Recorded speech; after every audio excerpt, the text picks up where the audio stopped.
Le temps est assassin. Quand un enfant est victime de revenge porn, moi je le dis sans détour, c'est un enfant qui est en danger de mort. C'est moi qui ai découvert Maëlle dans sa chambre et était posé sur son lit, son GSM, avec le code de déverrouillage. J'ai interprété ça comme si elle me disait voilà la raison de mon geste. J'ai ouvert son GSM et là j'ai découvert une vidéo qui s'est tout de suite mise en route, où elle expliquait qu'elle était en souffrance, qu'elle était dégoûtée d'elle-même et de la vie et qu'elle n'en pouvait plus.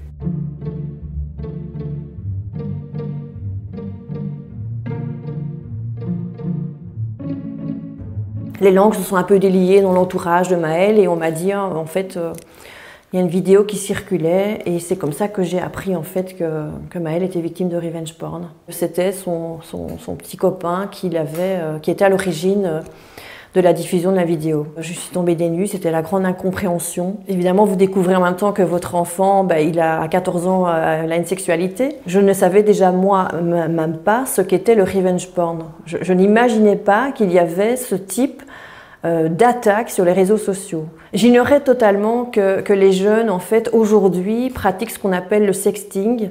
Donc, c'est des échanges de messages à caractère sexuel, des photos, des vidéos via les réseaux sociaux. Il faut savoir que beaucoup de jeunes pratiquent le sexting aujourd'hui, c'est leur façon aujourd'hui de se séduire. Le danger, évidemment, c'est qu'on pense que ça reste dans la sphère privée et malheureusement, quand il y a un cas de revenge porn, par exemple un petit ami qui est déçu d'une rupture ou quoi, pour se venger, le risque c'est qu'il diffuse cette vidéo qui était normalement destinée à la sphère privée lors d'un échange intime.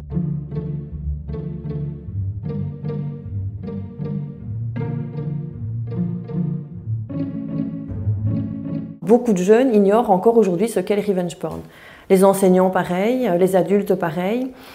Et donc aujourd'hui, j'essaie vraiment d'informer, de sensibiliser, de prévenir des dangers des réseaux sociaux. Je pense qu'il est primordial de prévenir le revenge porn par une sensibilisation au sein des établissements scolaires. Ils ont un rôle important à jouer dans la prévention et la sensibilisation et l'information, puisque les jeunes, en fait, si je prends l'exemple de Maëlle, Maëlle n'a pas su vers qui se tourner. L'idéal, évidemment, et c'est aujourd'hui mon combat, c'est qu'il y ait dans chaque établissement scolaire une personne référente vers qui on peut se tourner si jamais on est confronté à un problème sur les réseaux sociaux ou dans la cour de récréation, évidemment. Parce que le revenge porn, ça isole complètement la victime. Socialement, psychologiquement, physiquement, la cible se retrouve seule. Et c'est ça qui détruit la personne, en fait. Elle est coincée dans sa honte, dans sa culpabilité. Et s'en sortir seule, c'est vraiment très, très, très difficile. Et Maëlle, je pense vraiment qu'elle n'a trouvé personne vers qui se tourner. Je crois sincèrement, enfin, je m'avance peut-être en disant ça, je parle pour Maëlle, que si Maëlle a mis fin à ses jours, ce n'était vraiment pas pour cesser de vivre, mais pour que cette situation s'arrête. Je pense qu'elle s'est dit la seule possibilité, la seule solution, la seule porte qu'il me reste à ouvrir pour que cette souffrance s'arrête, c'est d'ouvrir l'ultime porte.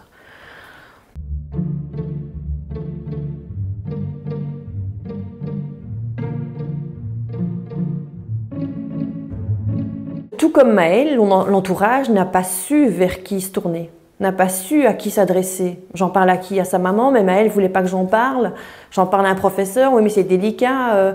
Donc je pense que là vraiment, encore une fois, on revient sur cette importance d'avoir des personnes référentes dans l'entourage des jeunes, vers qui se tourner, des personnes qui ne jugeront pas. Et je pense que c'est ça, c'est la peur du jugement qui fait qu'on a du mal à parler.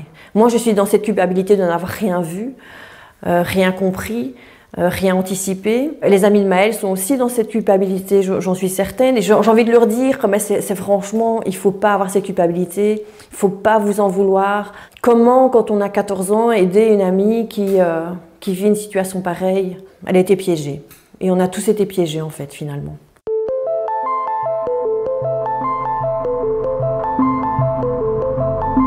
Première chose, c'est d'en parler à un adulte qui pourra vous aider. Un adulte, ça peut être un professeur, un éducateur, une personne référente dans votre établissement scolaire. votre parent. C'est vrai que c'est difficile d'en parler à ses parents. J'imagine combien la honte empêche de parler de ce genre de choses avec ses parents. Et ensuite, il y a évidemment des associations, des ASBL qui luttent contre le harcèlement et le cyberharcèlement. Il y a le service Sophia à Soigny qui est spécialisé dans la prise en charge des victimes de harcèlement. On peut aussi appeler le numéro 103, donc c'est Écoute Enfant. Il y a l'application CyberHelp. C'est un dispositif, un interrupteur, une sorte de bouton d'alerte pour dire voilà, je suis victime de cyberharcèlement, revenge porn. Et ça prévient évidemment un conseil de discipline au sein de l'établissement scolaire qui a mis en place ce dispositif CyberHelp.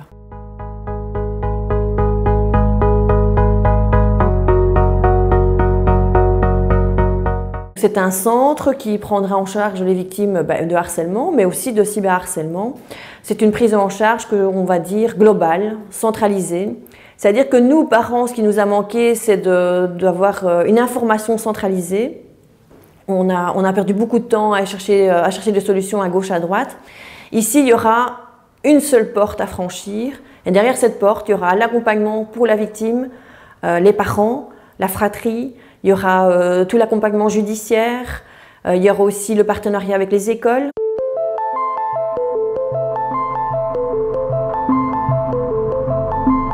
Je sens vraiment que le monde judiciaire a une marge de manœuvre assez restreinte aussi dès qu'il s'agit de mineurs par rapport à cette problématique du revenge porn. Est-ce que mettre un jeune de 15 ans en prison, est-ce que c'est porteur ?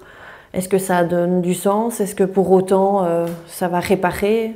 Non. Pour moi, c'est un grand sentiment de tristesse qui ressort de ces audiences parce que ce sont des vies gâchées. Vraiment une multitude de vies gâchées, des familles explosées. Moi, je ne retire aucune consolation de ces audiences. Je n'ai pas un sentiment de réparation du tout. Il faut absolument tout faire pour ne pas que des jeunes de 15 ans se retrouvent devant un tribunal parce qu'ils ont diffusé une vidéo.